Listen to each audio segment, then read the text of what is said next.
thank you, and can I thank Nigel, Annette, and Dawn, and the organisers for inviting me. I'm delighted to have the opportunity to talk to you today. As Dawn said, I thought I'd just address this subject matter, that probably the subtext is, am I going to be out of a job and should we not even be having this conference? But let's kick off, if I can find the right button here. So, yeah, Don, Rich has just introduced me. So, yeah, my background is in tourism destination organizations, national tourism boards in different countries. And I apologize I was invited by Nigel, Roger, and Annette to contribute a chapter to what I'd always thought before I had the opportunity to. This Destination Branding Handbook really is a great anthology of branding. I'm sorry I don't have the current cover up there. But so I do write and talk on destination branding in a number of places. We work all over the world, as Rich has said, and this is just some of the areas in which we've done branding, marketing, tourism development, responsible tourism projects. This is what I want to look at today, setting the scene, because it is a changing world, and I'm not going to be one of these go faster stripe guys that said the future lies ahead, we've all got to change. Of course the future lies ahead, of course we're going to change, but I don't want to scare us. I read something yesterday that said, you know, my grandmother, not mine, but this was born in the 1900s, and in the 1900s, horses used to deliver the coal to her street. She didn't have electricity. There were no airplanes. And all we're talking about is digital technology. That's a big change. Well, of course, it's a change, but let's remember change has happened in a big, big way to our lifestyles forever. So I don't want to do the, forgive me, those of you from business schools here, but the business school scaremongering about the future. But let's have a look at it. Then I really want to just anchor down what I think a brand is, because whenever we talk about brands, there are lots of different views on what it is. I'm sure you all have the same view, so I won't spend a lot of time on that, but it's amazing how many people think it's something different. Can I just ask, though, from the audience, can you put your hands up, please? Those of you who are in the academic world, right? Are there any consultants, and let's call you consultants who are also consultants and academics, right? Are there any destination management companies, tourism boards, right? And are there any private sector tour operators, trade, hoteliers, transport companies? No, okay, thank you. I know who not to insult then. Well, thanks. And then we'll have a look at just some of the do's and don'ts of branding. And then Nigel had asked me to do a case study, and then have a look at destination branding in the digital era, and a little bit of time for discussion. These are the key questions, I think. You know, has destination branding had its day? Are destinations becoming commoditized because of technology and access? Has technology changed what we want, or has it only changed how we access it? Because that, I think, those two get conflated very often. People think that the means is the same as the motivation or at the end. And then, will destinations depend entirely on word of digit rather than word of mouth for their reputation? So let's just have a quick look at where we are today. So, yeah, it's obvious, but I love this quote from this design director from a company in London. The future is not just today with some cool gear shoved on the end of it. In other words, it is a bit deeper than that. And this, about 30 years ago, well, a little more, in the 50s actually, I think this amount of computing technology would have been required to play the happy birthday message in a greeting card. So you can see where we've come from. But this is the one that kills me. You know, the first PC was launched just over 30 years ago. There's nobody under 25, or 30 really, that has ever lived without the internet age or without the personal computer. So what's it going to look like in 10 years' time? You know, people are already buying Virgin Galactic space travel at £200,000 a pop, which is several times what it was to travel across the Atlantic when transatlantic travel first started. So I want to look at two scenarios very briefly. The pessimistic, will travel be a pleasure in 10 years' time? I mean, the world is so congested. Traveling by plane is crazy. How many hours did you spend coming here in security in airports, waiting to get on the plane, waiting to get off, waiting for the taxi? The rail, last week I had a rail cancelled because of floods. Travel is becoming a hassle. Visas, sadly, as Nigel was saying, some delegates couldn't make it because of visas today. So, and we've all traveled far more. The world is much more, you know, cities and places are much more a clone of each other and less distinctive than they used to be. The same shops, the same brands. Will our children still actually find travel as pleasurable as we do, or as we did? So it's a question. Will they actually say, well, let's not put up with all that hassle, let's just strap on the virtual reality headset and go to Buenos Aires and go clubbing and see these places, and we can do it without the hassle. It'll be without the authenticity, but will that matter to that generation? And then the big cost issues, oil, energy, and water, are all going to be, we believe, scarcer and therefore more expensive. So will travel just become the domain of the wealthy again? The optimistic scenario, which I'd like to think will prevail, is that we work crazy hours and sort of stressed out in our metropolitan environments, so we'll still want to escape, and that escape will be about a change of scenery. It might still be climbing mountains and being active, or it might be shopping in another city, but it will be away from work. I think because of the invasiveness of the digital world, authenticity will actually be at a premium, as will nature. We want to feel somewhere's real rather than manufactured or plastic. And I think there will be, well, will there be a desire for new experience? Space travel, luxury is probably going to increase, and more attractions such as pleasure domes where they're climate controlled and you can base jump from inside the pleasure dome and all those sorts of things. But it's interesting. I'm not going to, other than say this is what I hope will happen, but you know, I wonder to what extent that might happen. But the other big thing that we're talking about just now is, you know, we grew up in a world where most communication was face-to-face, it was one way, and it was very personal. And now anybody can talk to anybody in any direction. And just one thing I want to say about this, the iPad. The reason we've got an iPad there is we did some research just over a year ago in the US, looking at the US market for Europe, the US market for Latin America and South America and Central America and the Caribbean, and what trends, what was changing. And one of the things we also looked at in terms of what people were doing in travel terms was how are they accessing information and booking. And what we saw then, this is over a year ago, was this rapid growth in the use of tablets and versus mobile. And not only that, but the iPad was the dominant one. But what was interesting was, if you'd asked me, I'd have said, no, nobody would want to take a tablet. Because even there, Malcolm's got one right there. Even that is quite bulky to take with you on holiday. But suddenly it's become like a third leg. You know, people have it and take it with them. And whereas we thought the mobile phone would do that, the tablet has done. So I think that's where what we'll see happening as the means of accessing information and booking, both before and during trips. So, you know, in the old days, this is how we'd get information. We wanted to know what a country was like, Kazakhstan, Borneo, whatever. We'd go and find out the information online perhaps, or through brochures, go to a travel agent. Now we have any amount of sources of information to tell us what it's like. And the question is, will destinations, are they becoming commoditized? Will we just want surf and beach and any kind of culture? I mean, if you look at this, there's probably only two pictures that actually differentiate the place from anywhere else. That's this and this. Everywhere else could be anywhere. Well, they probably couldn't be Britain, but there could be lots of beachy destinations. So that's just to sort of get your juices flowing and think about things. So what is a brand? Well, I'm going to lay my cards on the table. To me, that's all I need to say. It's a personality. And you know, a personality is really the core of who we are and what we are. And sometimes we can be grumpy. Sometimes we can be happy. But our personality doesn't really change at core. You do have people who are grumpy. And you say, well, think about your friends. How would they describe you? They might say, well, she's real grumpy.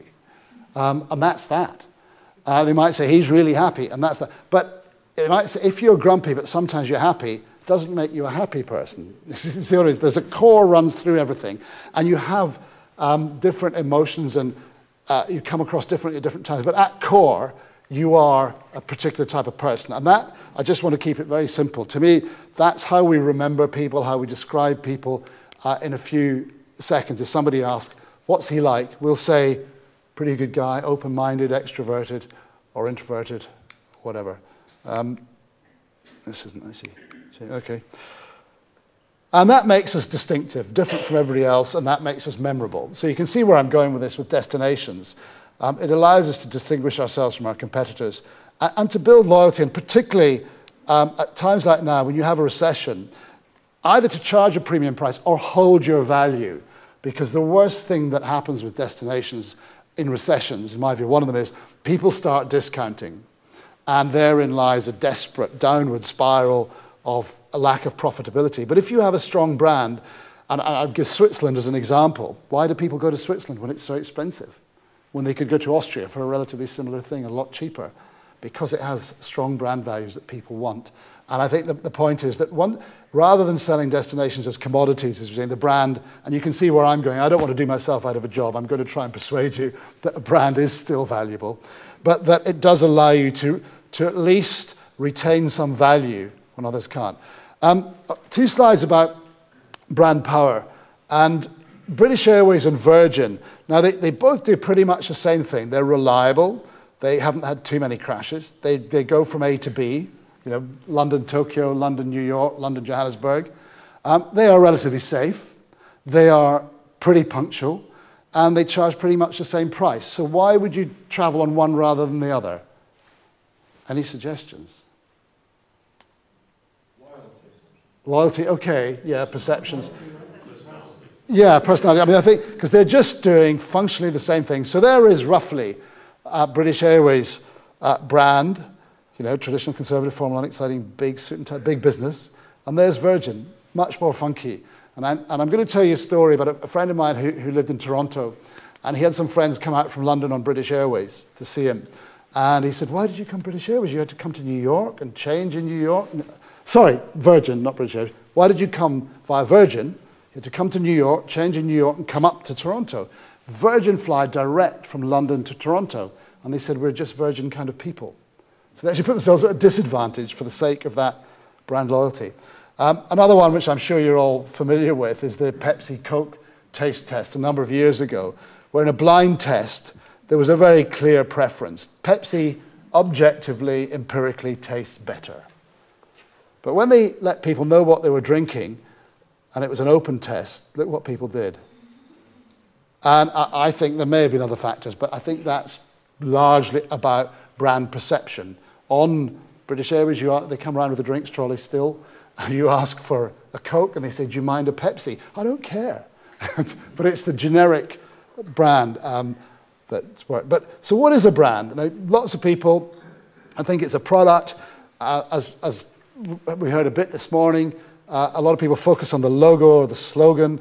To me, it's about the spirit and the essence of the place. It's the competitive identity, the real part of the dream. A lot of people say it's the dream. No, a dream can have lots of really unreal bits in it, but it's the bit that's real, around which your fantasies and promises and beliefs and expectations are built, but it's built on reality. So the brand is that core, that happy or grumpy bit, I think. And that does this, makes us different, makes us stand out.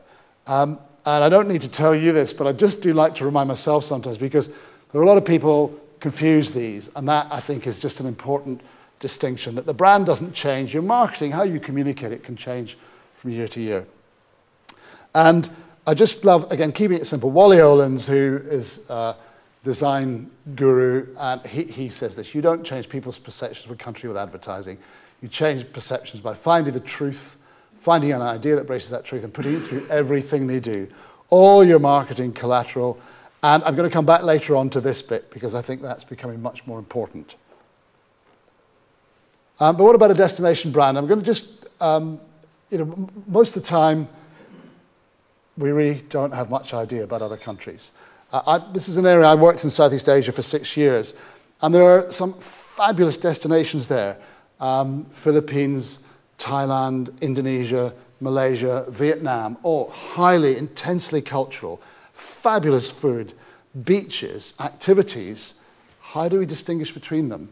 And I mean, do we even know where they are? And does it matter? So I think this sort of just underlies the problem. What about Europe? There's quite a lot of people from Europe here. Can anybody tell me where Slovakia is? Or Hungary? Or Austria? Yeah, okay, clever question. but Hungary, yes. But which is the Czech Republic? Which is Slovakia? Which is So it's not easy. We're dealing with a lot of things. And I'm going to quote from Simon Anholt, who Malcolm's worked with, but who is a guru on branding, I think. And he says this, in this globalized world, every place has to compete with every other. We're talking about inward investment, tourism, students, to come to our place. And unless we can stand for something, we stand little chance of being remembered long enough to compete for any of that attention. And this is the killer statement to me. Most of us spend no more than a few seconds each year thinking about a country on the other side of the world. So I'm going to test you. How many of you think about Uzbekistan every day? Okay, right, let's make it easier. I come from Scotland. How many of you think about Scotland every day? Yeah, well, you're Scottish. One. Okay, those who are not Scots, how many of you think about Scotland once a year? Oh, wow. I did this. I'm trying to think where it was. And people went, no. I got to a year and they went, no. So, you see what I mean? And anyway, Simon Anholt says, well, unless we always seem exactly like ourselves, i.e. grumpy, happy, then those few seconds never add up to a preference to buy our products, desire to visit us, an interest in our culture, or, and this is the killer for a lot of countries, if we're prejudiced, the ability to change our minds. So, just to reinforce, this is where we need to aim for, to be distinctive, different, and memorable. And a lot of people will say, yeah, that's all very well, but we can't afford a brand. Rubbish. What did I define a brand as initially? Personality. Can poor people not have personalities? Of course they can. Communicating them is an issue, but it's there. And I think I often say countries are arrogant if they think any of us, branding consultants, create the brand. The brand is there. All we do is highlight the strengths that appeal to markets and then repeat and reinforce those all the time. So I do a lot of work in developing countries in Africa and Eastern Europe, and they will often say this: we can't afford. What they mean is, we can't afford brand advertising on CNN. And I said, well, don't go on CNN anyway, because the only people that see it are your ministers, and that's where you go on that to get your budget raised. But anyway, so how do we form impressions of other places? There's lots of things that happen. Export brands, how it promotes itself for all sorts of things, domestic foreign policy, iconic public figures. I want to just look at a couple of things. This man has probably changed the image of South Africa, of a country, more than anyone in years and years and years. Events, sorry to keep banging on about South Africa, James. How we behave abroad and how we treat strangers at home. Very often, the first person that somebody will meet will be a student from Kazakhstan or from Zambia or wherever, and that will be the first impression that a lot of people have of that country. So if they're miserable or tight or whatever, they'll think the whole country's like that. And then, of course, the built and natural environment, how the world covers, the media covers us, international organizations we're memberships of, whether it's NATO, the World International Criminal Court, whatever. Countries we associate with. You remember George Bush's axis of evil, neatly summarized, a bag of rogue states. And then how we express ourselves in sport and entertainment. All these things help contribute to our image. And these are not, I have to stress to our American friends in the audience, these are not political slides. Just how the European press has changed and looked at things. This was the front cover of The Economist in the sort of middle of the Bush era. And then the Obama inauguration. Do you remember this, where Pepsi ran this? They didn't even have to say it was Pepsi. They no longer did it for them. And certainly you saw a massive change in attitudes. I don't know about attitudes to visit, but I know there's a lot of American CEOs got together of companies to look at the issue about potential damage to the brand. So the whole issue is about how people can affect that. It's not everything. But destination branding, some do's and don'ts. This is a quick list. Again, I'm going to run through it, but first of all, we need to audit our strengths and get to what our core values and essence are. Are we happy or grumpy? Find out, and this to me is the thing that is actually least done because it's very expensive. Research, customer research. Somebody mentioned it in one of the sessions this morning. Very few of my clients have the budget now to do the level of research that they used to do to find out what people really think of them. The big guys do, but a lot don't. And then, I think it was Marta from Zaragoza this morning, who stressed this. Residents need to buy in, because if they don't believe the brand image that you're projecting externally of the country as a tourism organisation, and the visitors get there and there's a dissonance between what's being promoted to them and what they're experiencing, that's a real issue. Obviously, analysing competitors. And this, I can't stress enough, honesty. We're all proud of where we come from. We all think it's the best place in the world. But very few people ever think of us for more than a few seconds. So being very honest about our competitors and how we compare is hugely important. It's very often not done as honestly as it should do. And so the message is we need to focus, and if that's all done properly, it leads us to being distinctive and having impact and being memorable. The big risks, and the two things that I would always stress are qualitative research, which especially amongst customers, even if it's online, but qualitative, not quantitative, and consultation with residents and stakeholders, because those two, somebody talked about the congruence of those two this morning. It's very often impossible to get them absolutely overlapping, but if there's a big gulf between residents and potential visitors' perceptions, you're on a losing wicket. But the big risks are stakeholder interests. Say, well, we're not interested in the brand, we just want to sell our products. We don't need a brand, we just want to do sales. Or you've got big hotel groups, big airlines, versus small bed and breakfasts, versus small tour operators, all after different markets, and very often it's the guys who have the influence with government or the influence at local authority level that can pull and skew the brand values because they shout louder than others. Political compromise, you see that an awful lot. Ministers will jump in and say, well, I'm not happy with the way you're presenting our country. Or, worse, I want my constituency strengths to be featured in the brand values. Not quite as overtly as that, but that's probably the area where I would say I see the greatest weakness and most people being pulled off focus by political compromise, because the brand, to be different and be distinctive, you have to stand out. And they'll say, but that doesn't represent all our country. You know, you've left something out. Well, you can't cover everything in a brand. But I used to work for what is now Visit Britain, and we'd have tour operators coming out on road shows to the States or to Asia, and for their blurb in the manual, they'd say, we do this, blah, blah, blah, blah, blah, everything. Well, when you read that, what does everything say to you?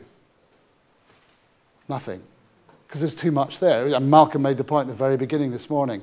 And so I'd say, look, for goodness sake, say you do one thing, underwater basket weaving, or whatever it is, and then say, and we do lots of other stuff as well. But if you say we do everything, there's no visual image, and people don't come to your stand. So that's a huge issue. So, and that leads to people being dishonest and unclear thinking, and ultimately being bland and indistinct and eminently forgettable. But let's just, I would quick look at what underpins a country's brand image, and I want to look at some good ads over the last few years, just a few, from various countries. And these, New Zealand, these are probably the core brand values that they espouse. Do you think that reflects them? Yeah? Quite well. What about Ireland? These are the brand values, friendly, fun, and they've interestingly managed to do the traditional and contemporary thing at the same time. And this was a great ad, well, this series of ads that they did. And this thing reads, it was in this very pub that Sophia Rossi, on holiday from Milan, first discovered Guinness. And there's Sophia enjoying her Guinness. And the point here is that here is a band playing in the pub that just happened to be there. This is authentic. It's not a cringe-making culture show. Your man here doesn't look too happy, I must admit, but they've just found this. They haven't gone in there for the show. And I want to just show you an ad which they started running a few years ago, and it's still in cinemas occasionally now. See if you think if it works. The Giant's Causeway, Ireland, a prehistoric volcanic landscape discovered by the MacDonald clan. on holiday from Aberdeen. This ancient rope bridge was first crossed slowly by American Bob Charles, followed eventually by Barber. And here's the man who discovered the famous Galway Oyster Festival, and the Music Festival, and the Poetry Festival, and the art. Discover your very own Ireland at discoverireland.com. Now, it's probably getting less coverage now, but it's still around. Does that convey friendly, fun welcoming to you? Yeah, I think it does hugely. The current one I don't think does, which I'm not going to go into just now, but I actually think that only the Irish, and I say this through gritted teeth as a Scotsman, that only the Irish and the Australians can really incorporate friendly in their brand values in terms of how they really live up to it. And right. So yeah, we've done Ireland. What about India? Forgive me, so there's their brand values. Do you think that reflects them? There's a few mostly positive nods. Well, I kind of think it does. Do you think this does? I would say for a Western audience, no. But what I want to do very quickly is look at not the next year's India ad, but Incredible India, but Kerala, who have got, when thinking about brand architecture, how they have, how Kerala has reflected, just think about those exotic, mysterious, sensual values, how Kerala has done it.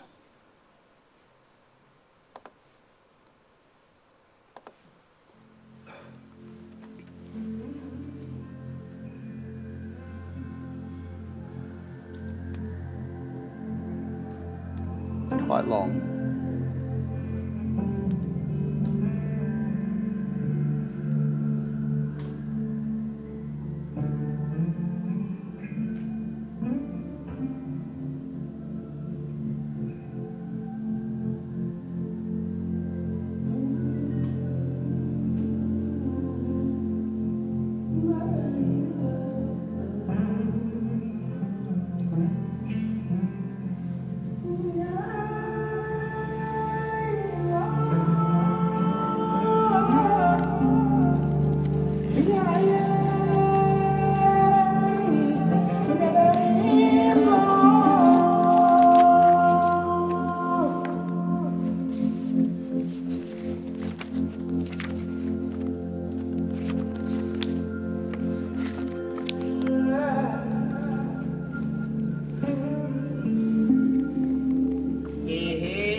Well, a mixture between Apocalypse Now and the Kite Runner, maybe, but so exotic?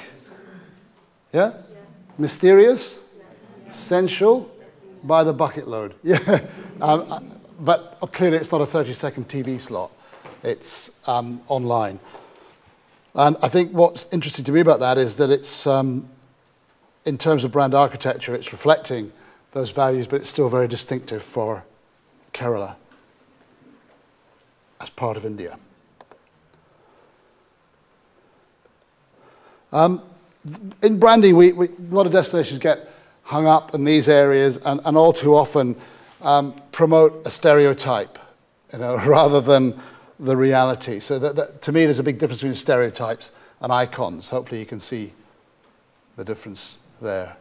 And really the main thing is branding isn't rocket science. Our brand exists, but it's no substitute for substance.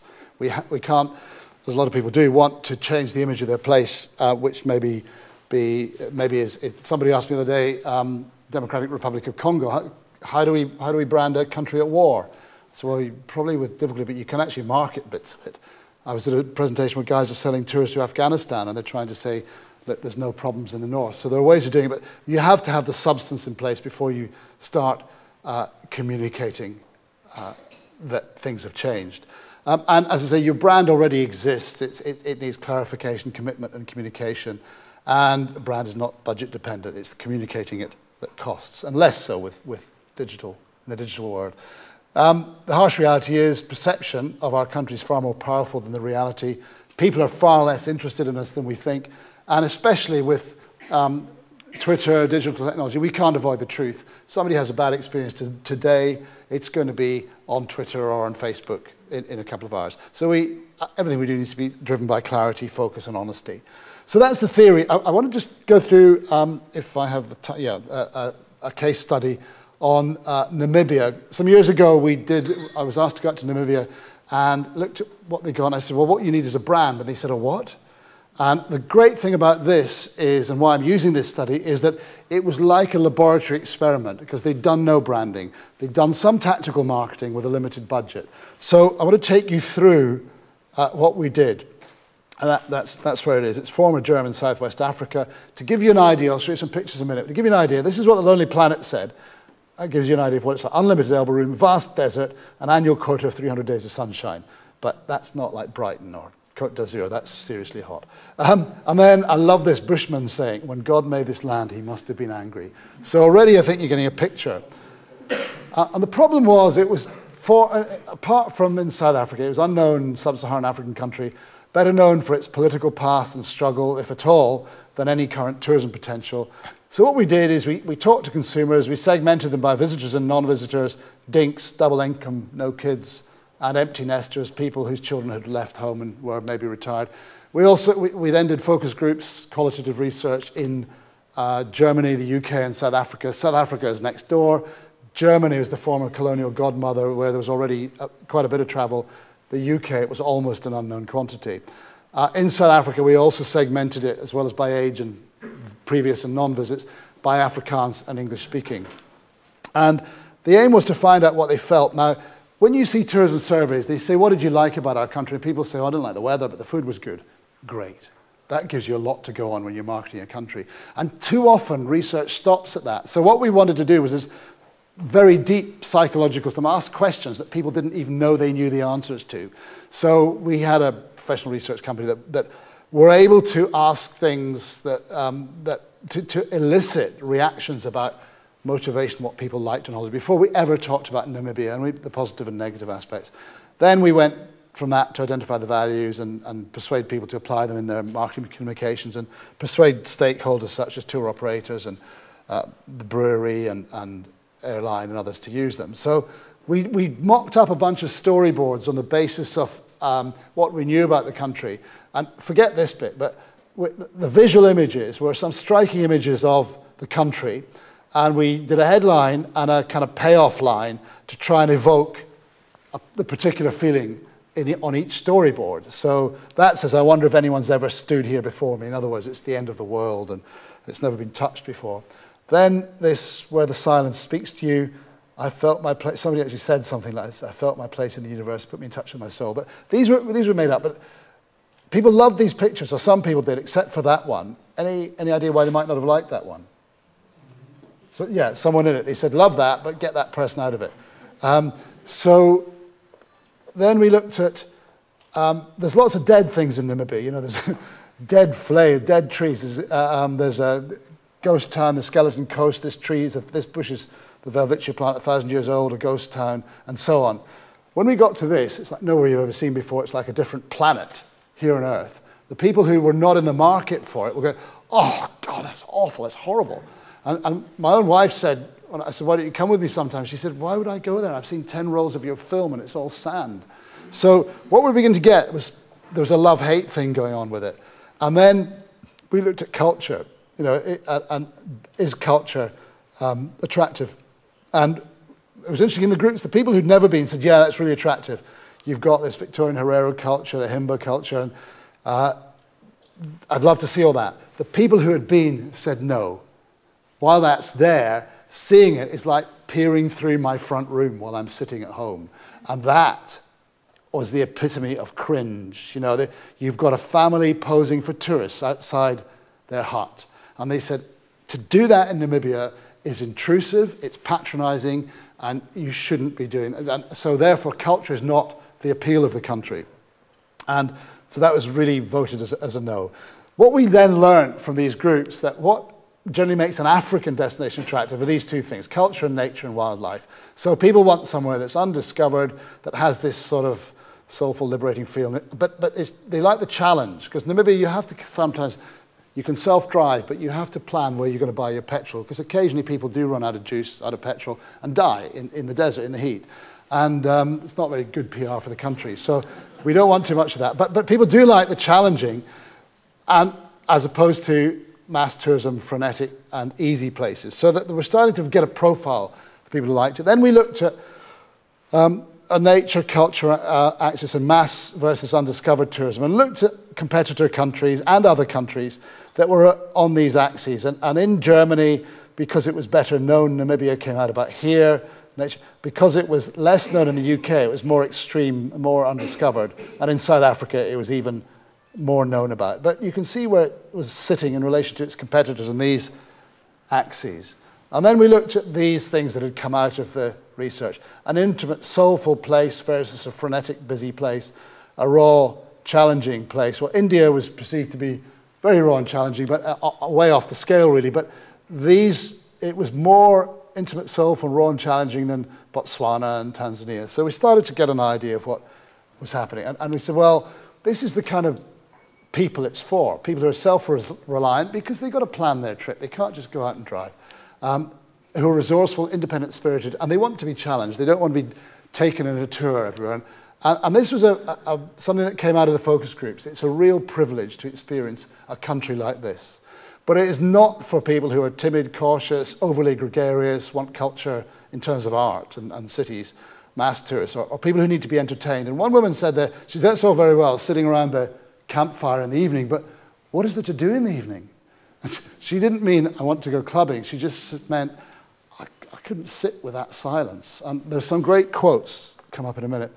So this is kind of marketing speak, but we said there's a particular mindset which is defined as, we define as confident escapers rather than cautious socializers.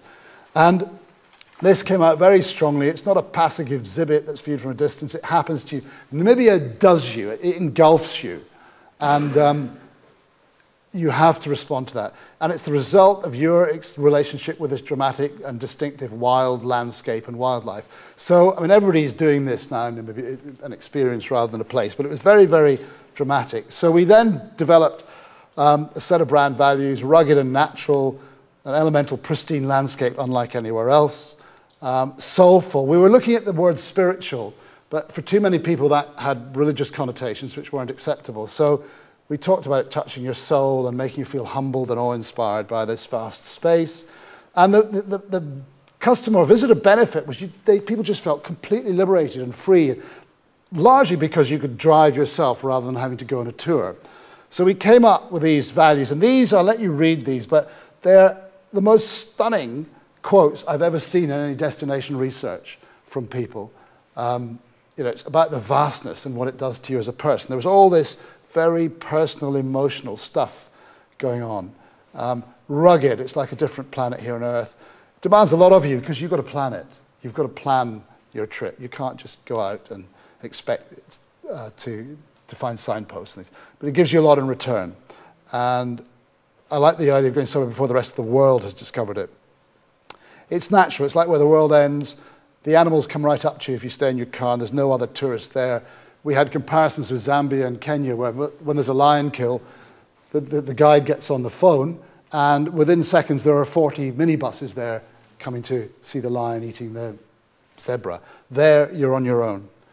And it was liberating because of the silence, the stars, the vastness. And this feeling made me feel small, insignificant.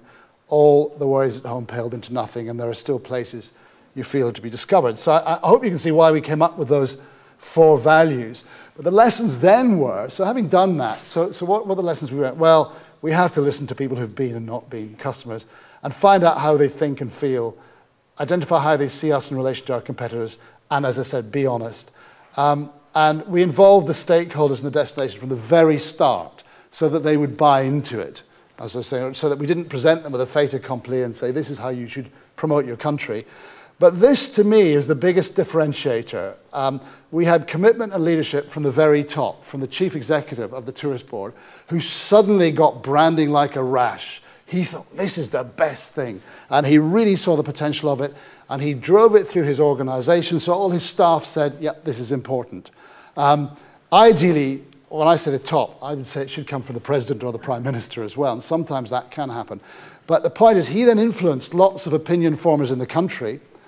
If he hadn't done that, and his marketing director hadn't done that, I guess a lot of his staff would have gone, oh, this brand thing, it's all very well, but it's not really important, is it? And that would have been a real lost opportunity. And I see that from time to time, often, when people get it, but the guy at the top's too busy to really push it. And I would say that it was and I have to give him credit, the real thing that made it work and happen in that country. And we then developed a toolkit that basically told people how to look more Namibian. And a few years later at the World Travel Market, 2 years later, some tour operators from Namibia came up to me and they said, we just want to thank you for what you did in the branding. And I said, well, to be honest, you know your own country. You're pretty much doing the right thing already. We changed them from having portrait-style photography to landscape. And they said, no, we just want to thank you for giving us the confidence to do it. And I think the point of that is that people are doing stuff because they're reacting a lot, but when they have a real sense of direction like this, and it's being led from the top, then it can really be driven through everything and make a big difference. And then a few years later, this is the result. Namibia's growth compared to South Africa, you can see in every one of those countries, it outperformed in percentage terms, not volume terms, South Africa. And I'd like to think that had something to do with the brand. So I'm going to rush through Colombia, but another instance the lesson about substance. You know, Pariah State, it was famous for coffee, cocaine, and conflict. The issues there were safety, but the Colombians addressed that with domestic rutas seguras, some domestic tourism routes that they made safe from conflict, or relatively safe, because how can you expect visitors to travel around if it's not safe? Invested a huge amount in infrastructure, reformed business regulations and taxation, and inspired national self-confidence, which in turn led to international confidence. And this is the span. You'll see the English one in a minute. They addressed the problem head on. Colombia, the only risk is wanting to stay, which is brilliant. Now, I'm not going to dwell too much on all these, but there are some fantastic figures here. Between 2003 and 2008, their visitors doubled. When you look at the impact on beyond tourism, and that was the main thing, inward investment, confidence, the population up by 75%, GDP up, doing business index, it went from 66th to 53rd, won the World Bank Prize, and so on. So massive, massive change. But the lessons there, I think, were branding or rebranding is no substitute for substance. They invested an enormous amount in those changes. And national image transcends many sectors, tourism, inward investment, and it mutually reinforcing. And domestic confidence can influence international perceptions. And the big issue is confront the issues, because you've got to be honest. There is no hiding place about your weaknesses. Anyway, to get back to just into the home straight, destination branding in the digital era. Well, you know, we've got so many means of communication everybody has all the time, and this is quite clear. I think this is a recent Nielsen survey. 33% of people believe what a brand says about itself, but 92% believe what their peers say.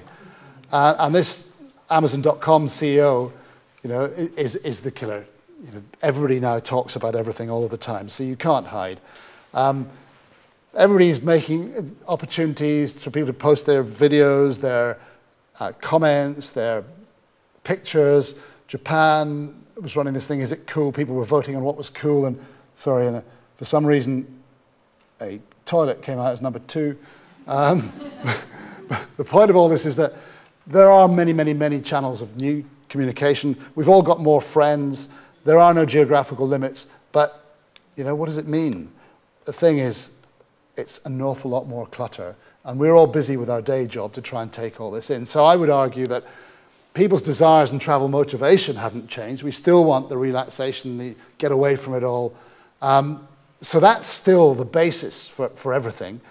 And we actually need more and more, in my view, a brand to guide us through this digital maze. We need almost a digital guide. That brand will do the differentiating thing, particularly if we know nothing very much about the countries, and make those few seconds count. And critically, I mentioned behavior earlier, destination, the delivery of the destination is more critical to the brand than ever, because you know, behavior we're always on. We can communicate with anybody about our experiences at any time, not just when we get back. So there's a much greater onus on the destination to deliver what it promises. So behavior, I would argue, has become more important to the brand than ever before. Marketing and promotion, if anything, has not reduced, but proportionately, it's not as important as behavior in the destination. This is an example of a brand. We were doing a brand for a former Eastern European country, and we were driving up in the hills and came around this corner, and I think you'll agree that's a lovely scene. And the brand was about unspoilt nature. But if we pull the camera back and you see the entire scene, immediately you're saying that's not brand compliant, it's not credible. So they've got a real issue. So that combined with, it's not their fault, but along the road, a former Soviet-style factory pumping out pollution just doesn't make that a very appealing brand. So what do we do? I didn't do this, I have to say. But here's the potential. Straight away on Facebook or Twitter, guess where I was? I was in this country, and I'd say, unspoilt nature, you've got to be joking. And you might have, I don't have that many friends, but you might have 600 people reading that and saying, well, I'm never going to go there. So that's the point I'm making, that it's just much, much more important that we get the delivery in destination right. We're all familiar with this. We have evidence of it at the conference today. You know, we come into somebody's country and the immigration say, sorry, and we take a while to get over that reaction. If we have time, I just want to do, I haven't done it. Well, no, Canberra. Japan has got this photo contest asking people to put their photos up. Canberra has got this thing, the human brochure at the moment. They're inviting people to submit to a competition, and they're going to invite 500 people to Canberra. It's a domestic tourism promotion campaign in Australia, to go on photo and talk and video and talk about the place, and they'll be their human brochure.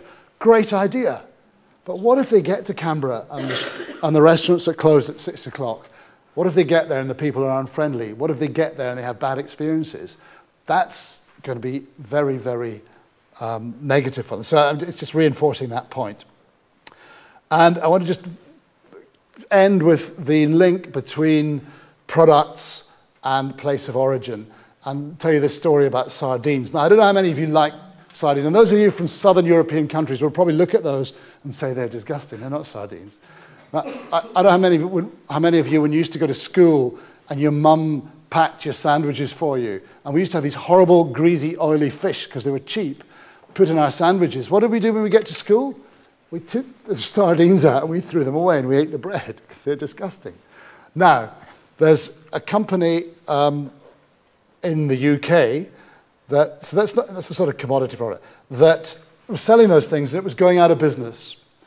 So what they did is they kept the same product, but they repackaged it. They changed the name from sardines to Cornish from Cornwall, pilchards. They put a lovely old picture of the fishing fleet coming in with the fish on the front, and a story on the back about where they fished and who the fishermen were. And suddenly, and there's no difference between that and this. Okay? So that company now is selling in our premium supermarkets, Marks and Spencer's and Waitrose. They have turned that company around, hugely profitable, and they have done nothing. This is the opposite of the substance thing. They have done nothing but change the marketing and brand it with this, though. That's the important bit to me, the country of the place of origin. Sorry. So the summary is destination brands, I still believe, are fundamental. The brand is your personality. It gets complicated, but it's nothing more than that in competitive identity. We need to make those few seconds count. Branding, ideally, the New Zealand way was a great leader in this. Very few countries have managed to transcend different sectors, but if we can get the synergy with tourism and other places, it's great. I've stressed the importance of destination delivery, and I think word of digit, we've always said word of mouth is the best form of advertising, but I think word of digit is going to be word of mouth squared. It's going to be huge. And I just want to finish with to demonstrate the impact and the importance of telling a great story.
So thank you very much. I don't know if we have time for discussion or not.